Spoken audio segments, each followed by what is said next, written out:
Magandang umaga po, muli ang inyong lingkod, si Chef Roy. Kumusta po kayong lahat? Shout out po sa lahat ng makakapanood ng video kong ito. Pagpapalain po kayo ng Diyos. Sa umaga po ito, may babasahin po inyong lingkod. Pakinggan po ninyo. Ito po ay para po sa malapit na po ang para po sa panahon ngayon na malapit na po ang Pasko.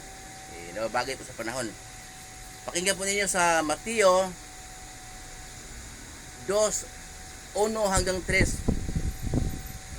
Panahon ng paghahari ni Herodes sa Judea nang ipinanganak si Jesus sa Bethlehem. May mga pantas mula pa sa silangan na dumating sa Jerusalem. Nagtanong-tanong sila na saan ang ipinanganak na hari ng mga Hudyo.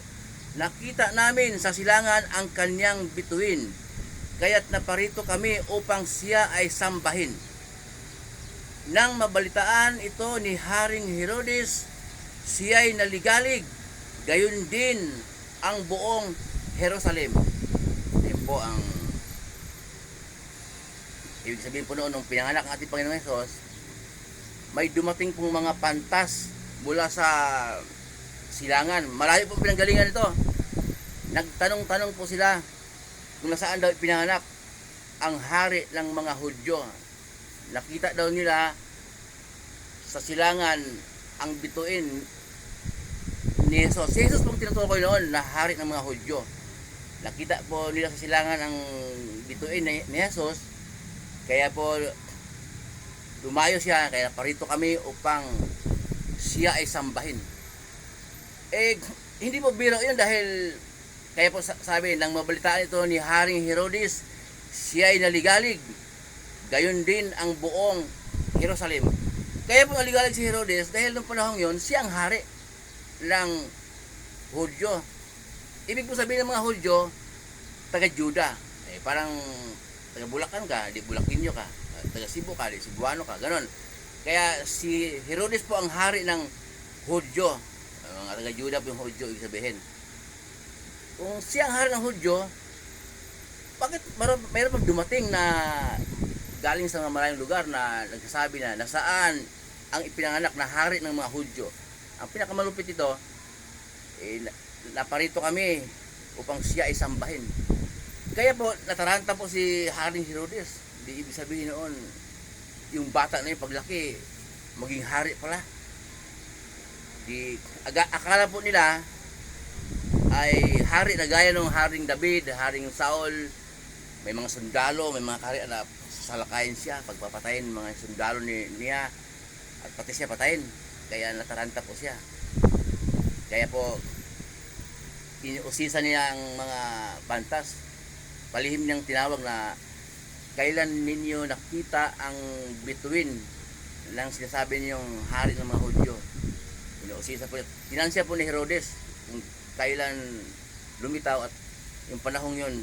Kaya nung pag-alis po ng mga pantas, inutos ni Herodes na ipapatay ang mga sanggol sa lahat ng nasakupan niya ng Juda, edad 2 taon, upang matiyak po na mapatay yung batang yun.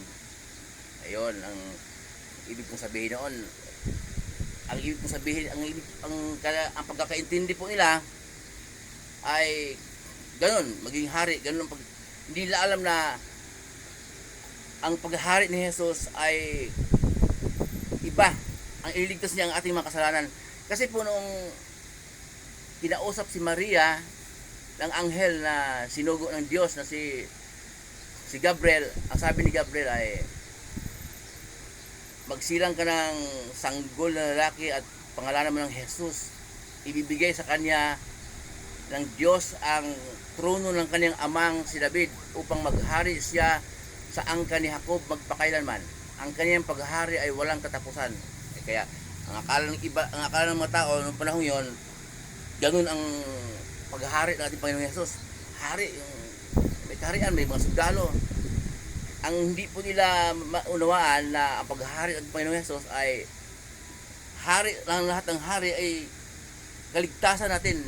Iligtas tayo sa ating mga kasalanan kasi nga hindi natin kayang iligtas ang ating kasalanan.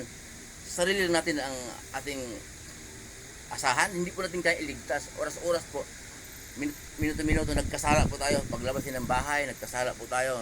Tumingin tayo sa babae na may pagnanasa, nakikiapid na tayo sa ating bibig, nagkasala tayo sa isip. Araw-araw po tayo nagkasala. Hindi natin kayang iligtas ang ating sarili. Kaya ipinanganak si Jesus, pinadala ng Diyos Ama ng mga pangyarihan sa lahat. Mababasa po sa John 3:16. Gayon na lamang ang pag-ibig ng Diyos sa sanlibutan. Ibinigay ang kanyang kaisa-isang anak upang kung sino man sumasampalataya ay hindi mapahamak kundi magkaroon ng buhay na walang hanggan. Kaya po, naligalig si Herodes dahil iba ang pagkakaunawa niya. At naligalig po si Herodes, gayon din ang buong Jerusalem. Ang Jerusalem po, lugar yon. Hindi ko alam kung gaano kalaking lugar yon. Parang bayan ba ng Malolos o lalawigan ba ng Bulacan? Lugar po yun. Pero pati yung mga taong bayan, naligalig din. Kasi po, wala naman talagang nakasulat sa Biblia kung ilan ang bilang ng mga pantas. Ang pantas po pala na binabanggit dito, yun po ang sasabi lang 3 hari na nagregalo sa ating Panginoong Hesus ng pabango, kamanyang, saka ginto. Wala pong nakasulat sa Bible, wala po tayong mababasa na 3 hari. Melchor, Gaspar, Baltasar. Wala pong mababasa sa Bible. Kaya ito po yung sinasabi ng iba, hindi ko alam kung sino pa-uso po nun, na 3 hari. Wala namang ibang mababasa na nagregalo sa ating Panginoong Hesus na pabango, ginto, kamanyang, kundi itong mga pantas na ito. Malayo po ang pinanggalingan nila. Wala pong bilang kung ilan sila. Pero nung panahon pong yon, pag naglalakbay ka sa lugar na malayong tahan mo, napipitsugin ka lang, delikado ka. Ang pinakaswerte po, ikakulong ka sa mga kaharian na dadaanan mo kahit 500 pa ang bodyguard mo. Kasi po ang sundalo ng mga kaharian, bilang din ng 10,000, 20,000, ay, minsan nga, 100,000 pa ang mga kasundalong kaharian.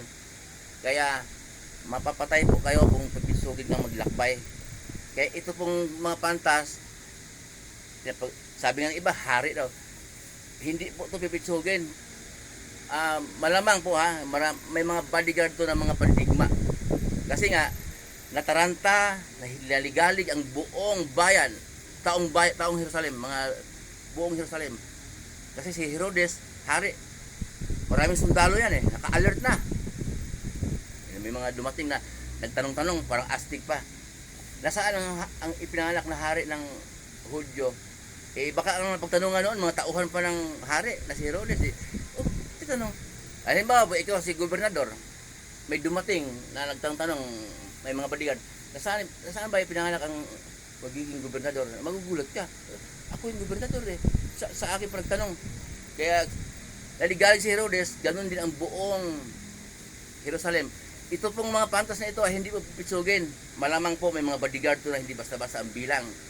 Kasi nga, bakit nataranta naligalig ang buong Jerusalem. At nakarating po sila kung saan pinanganak ang ating Panginoong Hesus, sa Bethlehem, na ibigay nila yung regalo, ginto, pabango o kamanyan. Nakauwi din po sila ligtas. Kaya itong pantas po nito, mga pantas na dumating sa ibang salin po ng Bible ay mga matalino. Tiningnan ko po sa English ay wise men. Yun po. Muli po yung lingkod, wala pong nakasulat na 3 hari, wala po tayong mabasa na Gaspar, Melchor, Baltasar. Yun po ang totoo. Muli po yung lingkod, si Chef Roy. Pagkapalain po yung Diyos, sasamahan kayo ng Diyos kahit saan po kayo pupunta, sa mga trabahong pinasukan ninyo, anumang negosyo o pinagkakitaan ninyo, ayon sa kalooban ng Diyos.